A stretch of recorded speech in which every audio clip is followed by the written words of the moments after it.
Good evening, everyone. Good evening. It's so great to be here again today. It's a beautiful day.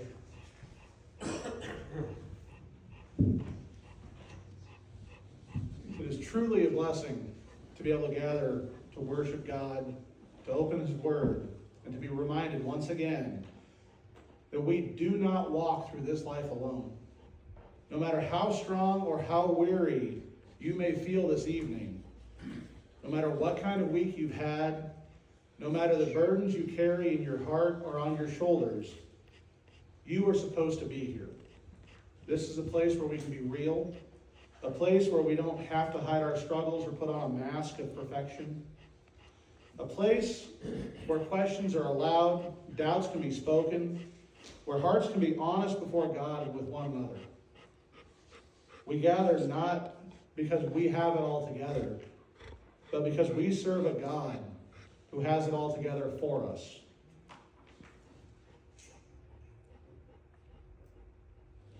There we go.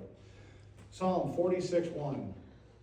God is our refuge and strength, a very present help in trouble.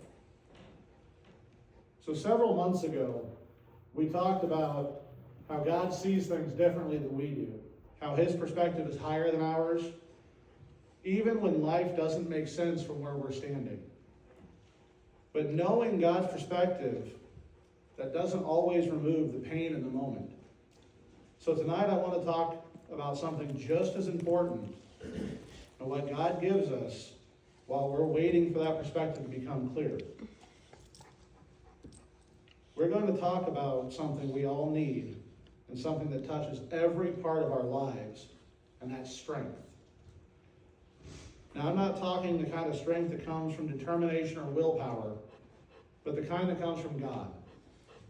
The kind that carries us through storms we never expected, the kind that lifts us up when we feel like we can't go any further, the kind that works quietly in the background before we even realize it. So no matter where you are today, whether you feel weak, tired, or unsure, know this: God's strength is already at work in your life. And over the next few minutes, we're going to see how that strength shows up, how it grows in us, and how it can carry us through anything. How does God strengthen us? That's not a theological question. That's not something we only wrestle with in the Bible class or on a quiet study. That's a life question. It's a question that shows up in hospital rooms. It's a question that comes late at night when sleep won't come. It's a question whispered through tears when the burden feels heavier than our shoulders can carry. So where does real strength come from? So our world has an answer to that question. We hear the phrase quoted often on posters, in songs, in conversations: what doesn't kill you makes you stronger. That phrase comes from a German philosopher named Friedrich Nietzsche, and that was written all the way back in 1888. And on the surface, it sounds right. Hardships can toughen us, pain can teach us lessons, struggles can shape who we've become. And we've all seen people who have been through hard things and come out wiser, tougher, or more resilient. But Scripture takes that idea deeper and tells us a truer story. The Bible does not say we become strong simply because we survive something difficult. It does not say strength is forged by pain alone. And it does not say that suffering automatically produces strength. The Bible says we become strong because God sustains us through it. Our strength isn't the result of what didn't break us. Our strength is the result of the one who wouldn't leave us. It's not just that we made it through, it's that God carried us through. Philippians 4:13, I can do all things through Christ who strengthens me. And when we understand that difference, it changes everything. Strength that comes from the Lord And Isaiah writes these words in Isaiah 40:31. But those who wait on the Lord shall renew their strength. They shall mount up with wings like eagles. They shall run and not be weary. They shall walk and not faint. That's a familiar passage to many of us. And because it's familiar, it's easy to read past how powerful it really is. So let's slow it down for a moment. Isaiah didn't talk about people who never get tired. He doesn't describe people who never struggle or feel weak. Instead, he talks about people who wait. And that word wait doesn't mean sitting there doing nothing. It means trusting. It means relying. It means leaning fully on God when you don't have the strength to lean on yourself. And notice something important in this passage. It does not say those who figure it out on their own will renew their strength. It does not say those who power through without help will never feel weary. It does not say those who pretend to be strong will never faint. It says those who wait on the Lord. Friends, God never promised a life without weariness. He promised strength in the weariness. And according to Scripture, that strength doesn't come from digging deeper inside of ourselves. It comes from depending on Him. When we wait on the Lord, He doesn't remove our weakness. He renews us within it. And that kind of strength, that's the kind of strength God offers. Not borrowed confidence, not temporary toughness, but a steady, sustaining strength that only He can give. Psalm 73, verse 26. My flesh and my heart fail, but God is the strength of my heart and my portion forever. I've been tested many times throughout my life, but one season stands out more than any other. And I've told you guys the story. When I was 16, I was diagnosed with that disease, and it tested my strength for more than 2 years. It wasn't a short chapter. It wasn't a quick setback. It was a long road that led me through treatments, fear, uncertainty, and eventually open heart surgery. At 16, you don't expect to be thinking about your own morality. You don't expect doctor visits to become routine. You don't expect hospital rooms to become familiar. And you don't expect words like procedures, recovery, and risk to become part of your everyday vocabulary. At that age, life's supposed to be about plans and not survival. And like so many people do, when life suddenly turns upside down, I started asking God questions. And not polite ones, and definitely not carefully worded ones, but honest ones. Why me? What did I do to deserve this? Why are you testing me like this? Those questions didn't come from rebellion. They didn't come from disbelief. They didn't come from anger alone. They came from pain, from fear, from not knowing what tomorrow would hold. And if we're honest, many of us have asked those exact same questions. Maybe not in a hospital bed, but in moments when life felt overwhelming. And maybe someone here today knows exactly what that feels like. Looking back, the hardest part wasn't the waiting rooms. It wasn't the long hours spent sitting in uncomfortable chairs, watching the clock slowly move by. It wasn't the recovery process, the physical healing, the fatigue, the setbacks. It wasn't even the surgery itself. The hardest part was that the answer didn't come right away. I prayed, I wondered, I waited, and the explanation I was hoping for never showed up.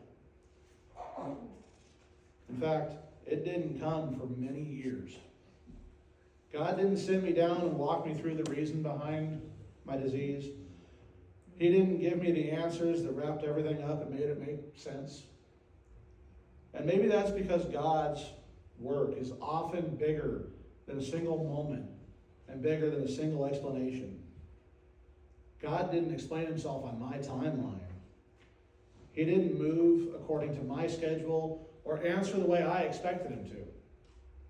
And sometimes that's exactly how God works. Not because he's distant, not because he doesn't care, but because he's simply shaping us that only time and trust can reveal.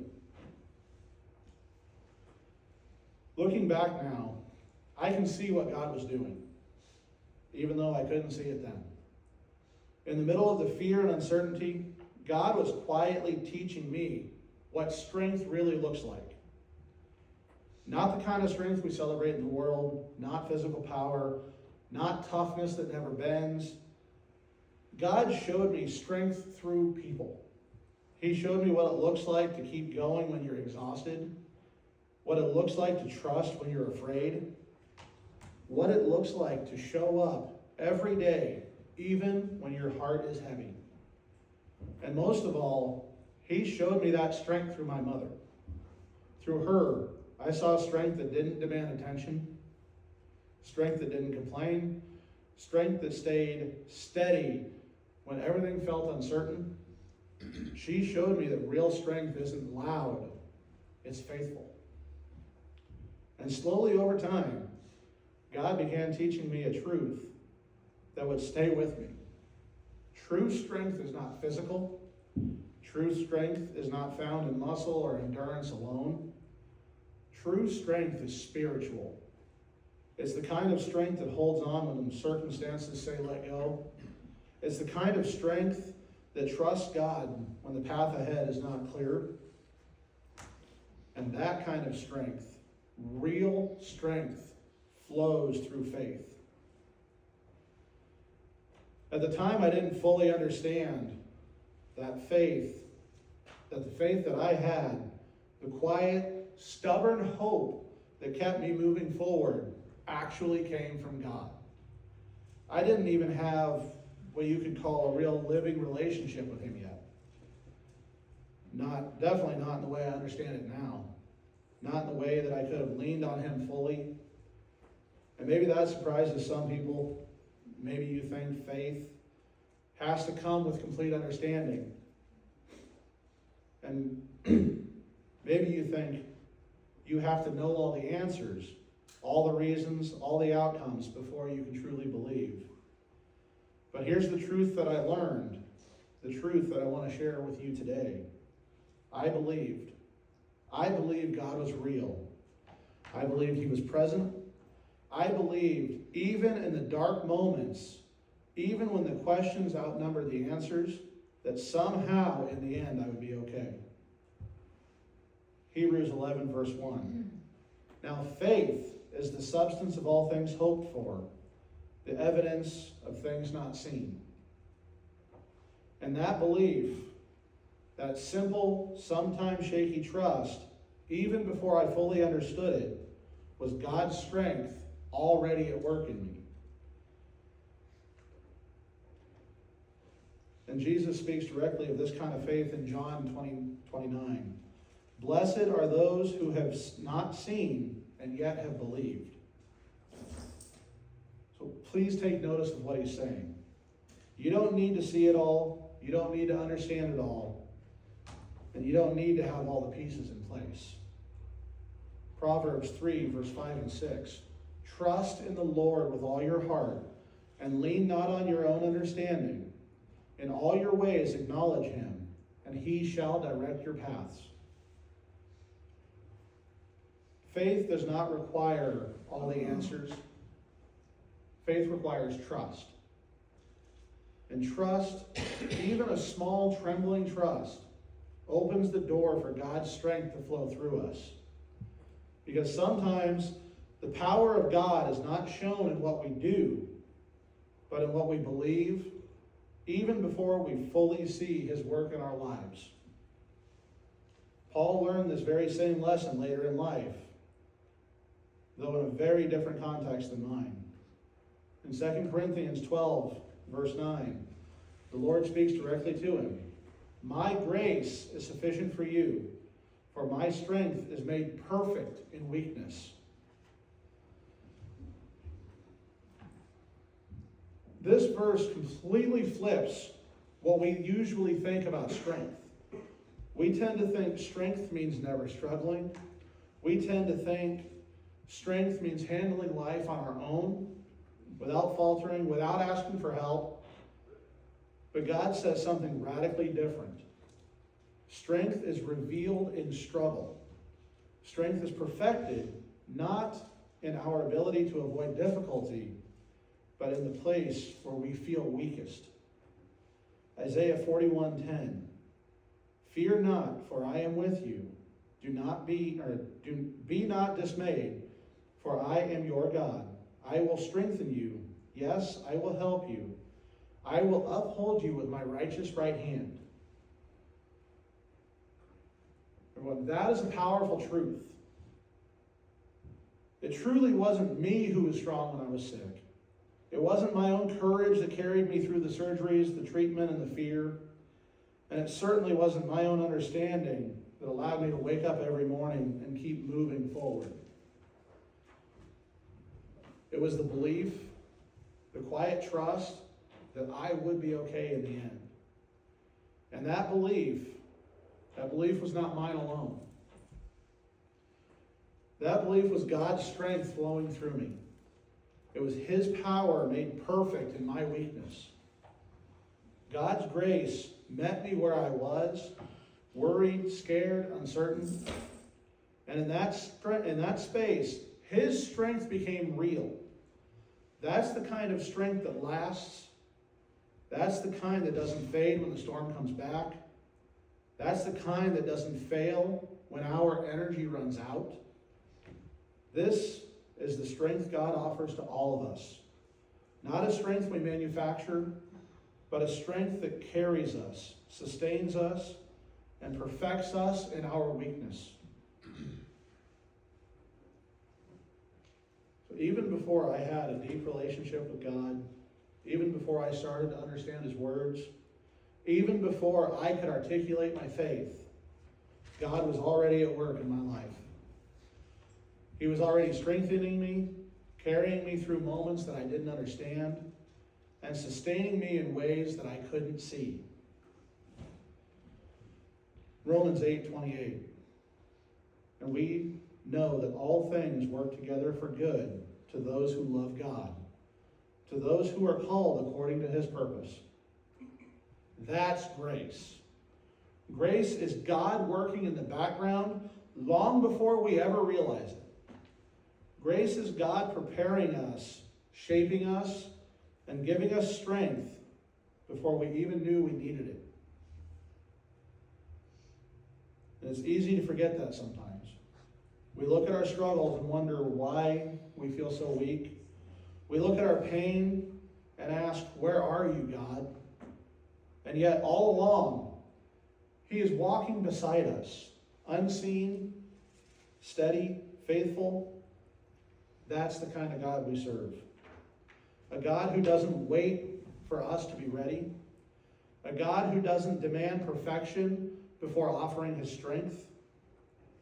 A God who walks with us before we even know how to walk with Him. And that same God is walking with you today.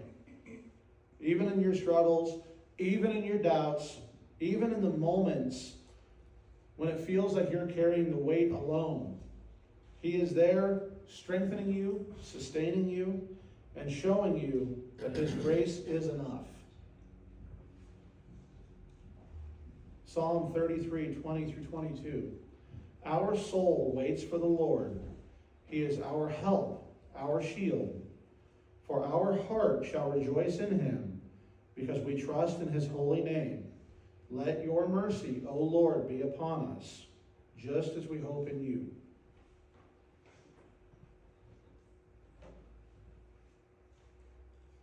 Oh, too far. So what does all of this mean for us today? It means we can stop trying to carry everything on our own. We can stop pretending to be stronger than we really are. Because you don't have to pretend to be strong. You don't have to put on a brave face for everyone else. You don't have to hide your fear, your worry, or your doubt. And you don't have to have every answer. You don't need to understand why life is hard, why people hurt, why bad things happen. You don't need to solve every problem before God will work in your life. And you don't have to understand everything God is doing, because His ways are higher than ours, and His timing is different than ours. And that's okay, because that's where faith steps in.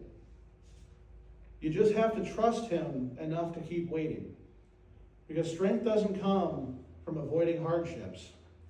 Strength doesn't come from pushing through life on your own, from pretending everything is fine. Strength comes from leaning on God during the difficulties. Strength comes from letting Him carry you when you can't carry yourself. Strength comes from saying, God, I don't know what comes next, but I trust You will be with me.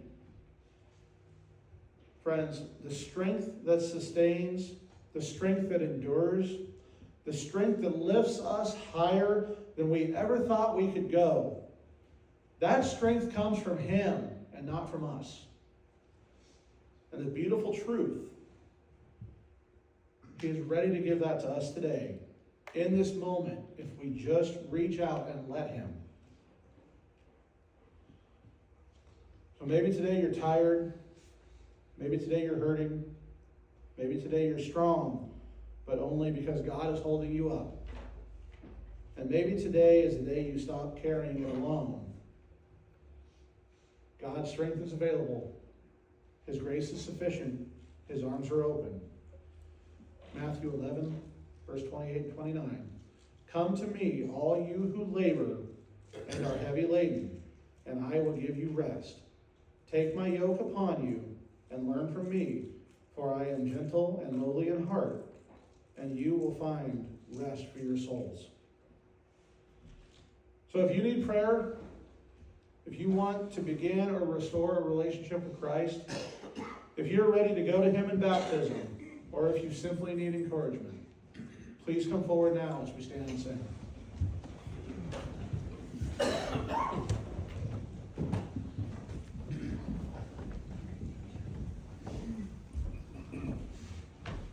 There are things as we travel